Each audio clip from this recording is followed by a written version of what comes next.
Even though physically the ambulance isn't in that community or isn't stationed there, does not mean that that community is not being serviced. As a matter of fact, they're probably being serviced better now than they were before.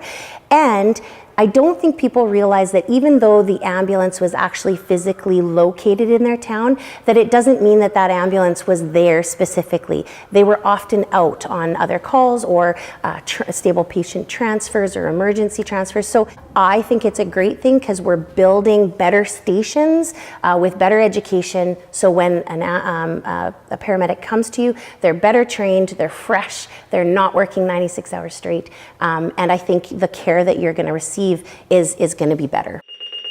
Unit 2, pre-alert first email with chest pain, priority 2. Dispatch Station 9 copies your request. You're going to find an adult female complaining of chest pain. So more full-time employment means that there are not only more opportunities rurally and in the province, but we're going to have better training, better resources coming to those in need rurally, and less paramedic fatigue, because now paramedics are going to work a 12-hour shift or a 10-hour shift as opposed to a 24-hour day with some standby. So it's an exciting time. I'm really happy to see that the province is taking that seriously and that the review is actually, we're following through with it.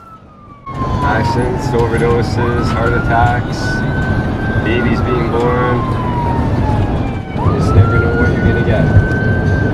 If another station goes on a call or they're in need of another unit, we will often relocate up into that area. Maybe not directly to that station per se, but close enough that we could respond to any calls that they would have there.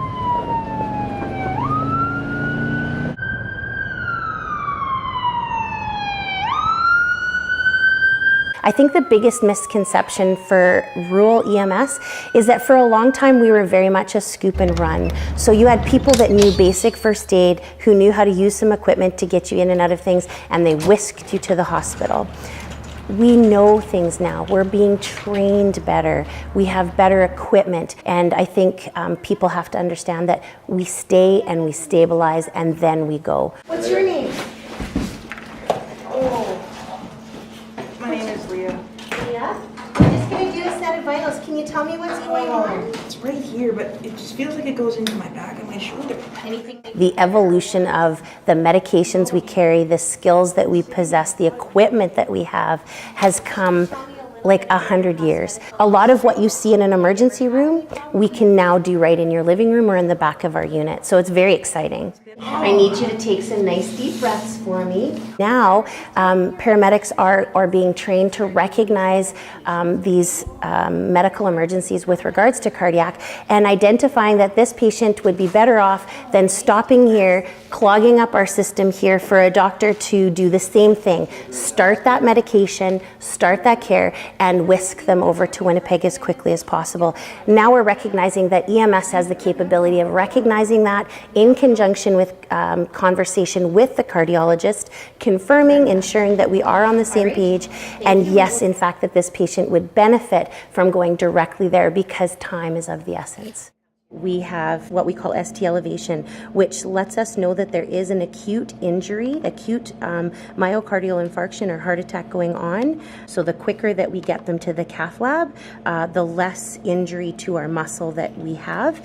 And along with the drugs that we can start giving in the ambulance from the moment that we identify this and confirm it with the cardiologist, the better outcomes we have for our patients, and less likely that they would have to have surgery, open heart surgery. Nice easy breath, little fresh air. It's an exciting time for young people to think of it as a career, not just in the bigger centers, but rurally. We're desperate for more bodies, and I think if anybody is even considering it, now's the time to do it. It's such an exciting time.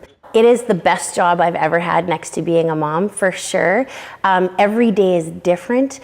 We get to help people every single day. We meet the most incredible human beings, even on non-emergent calls. Every day is different and every day is rewarding in some way, shape, or form. Some days are really tough, but the really great days outweigh the tough days for us, for sure.